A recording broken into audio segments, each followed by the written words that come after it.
تو میں عرض یہ کر رہا تھا کہ آپ نے اور ہم نے مختلف جنازے دیکھے ہوں گے، بچوں کا دیکھا ہوگا، بڑوں کا دیکھا ہوگا، بیمار کا دیکھا ہوگا، تندرست کا دیکھا ہوگا، کمزور کا دیکھا ہوگا، عالم کا دیکھا ہوگا، جاہل کا دیکھا ہوگا، امیر کا دیکھا ہوگا، غریب کا دیکھا ہوگا، عورتیں بھی جاتی ہیں، بچے بھی جاتے ہیں، مرد بھی جاتا ہے، پڑھا لکھا بھی جاتا ہے، جاہل بھی جاتا ہے، صحت مند بھی جاتا ہے، بیمار بھی جاتا ہے، اور ہم نے آپ نے بہت سے لوگوں کو سفید کپڑے میں ملبوس ہوتے ہوئے دیکھا ہوگا، لیکن ہمارے دل میں خیال پیدا کیوں نہیں ہوگا کہ ہمیں بھی ایک دن یہ لباس پہنا دیا جائے گا، ہمیں بھی ایک دن یہ لباس پہنا دیا جائے گا،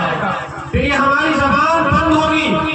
ہماری آنکھ دیکھ نہیں سکے گی، ہمارا قدم چل نہیں سکے گا، ہمارا ہاتھ اٹھ نہیں سکے گا، اور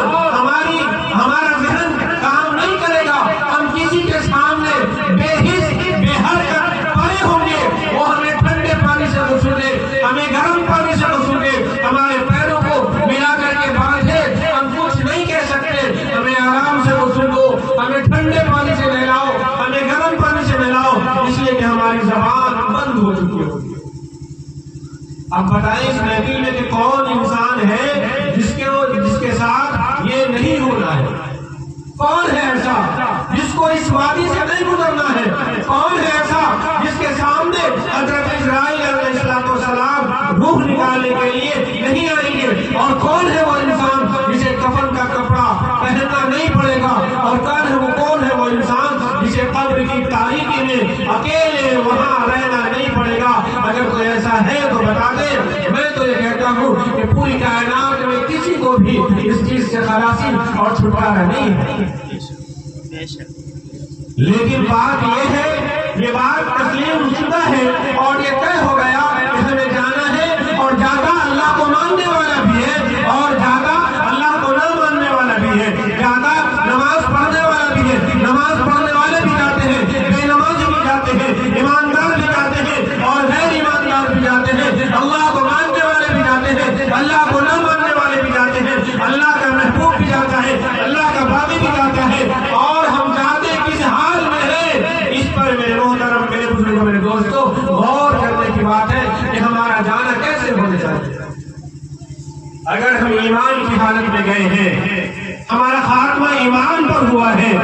تو میرے محترم، میرے بزرگوں، میرے دوستوں، ہمارے لیے کامیابی ہے، ہمارے لیے کامیابی ہے، اور یہی چیز ہمارے صحابہ کرام رضوان اللہ علیہ اجمعین اور صحابہ کرام رضوان اللہ تعالی علیہ اجمعین کے دلوں میں تھی۔ جب یہ بات آ گئی کہ ہمیں جانا ہے اور اچھے حالت میں جانا ہے تاکہ ہماری آخرت درست ہو، تو پھر ان کے لیے بڑے سے بڑی قربانیاں دینا آسان ہو گیا۔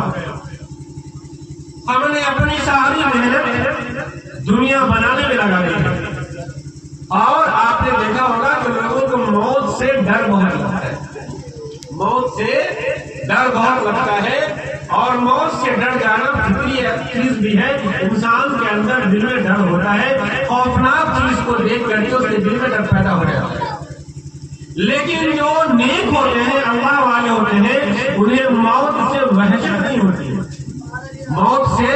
وحشت نہیں ہوتی ہے۔ ہم کیوں ڈرتے ہیں؟ ہم کیوں قبر میں جانا نہیں چاہتے ہیں؟ ہم اس لیے کہ ہمیں معلوم ہے کہ ہم نے اپنے برے اعمال کی وجہ سے اپنی قبر کو ویران کر لیا ہے، کہ کوئی بھی انسان آبادی سے ویرانے میں جانا پسند نہیں کرتا ہے، مکان سے اور بغیر مکان کی جگہ پہ دھوپ میں جانا پسند نہیں کرتا ہے، آرام سے تکلیف میں جانا پسند نہیں کرتا ہے، تو ہم نے اپنے لیے کوئی انتظام نہیں کیا ہے، اسی لیے ہمیں وہاں جانے میں وحشت معلوم ہے۔ لیکن جنہوں نے اللہ کو راضی کیا ہوا ہے اور جنہوں نے اللہ کے فرمان کے مطابق زندگیاں گزاری ہے، جب ان کے جانے کا وقت ہوتا ہے، لبوں پر مسکراہٹ ہوتی ہے، آج سے دنیا کی تکلیف ہمیں نہیں ہوگی، آج سے ہم دنیا کے رنگ کا سامنا نہیں کریں گے، آج سے ہمیں تکلیفوں کا اور رنج کا اور غموں کا اور مصیبتوں کا سامنا نہیں کرنا پڑے گا۔ دنیا کے سارے جھمیلے چھوڑ کر میں اپنے رب کے پاس اپنے رب کی رحمت کا انعام پانے کے لیے جا رہا ہوں۔ اس لیے جب اللہ والے جاتے ہیں، لبوں پر مسکراہٹ ہوتی ہے اور وہ زبان حال سے کہہ رہے ہوتے ہیں کہ مجھے اس جگہ سے جلد لے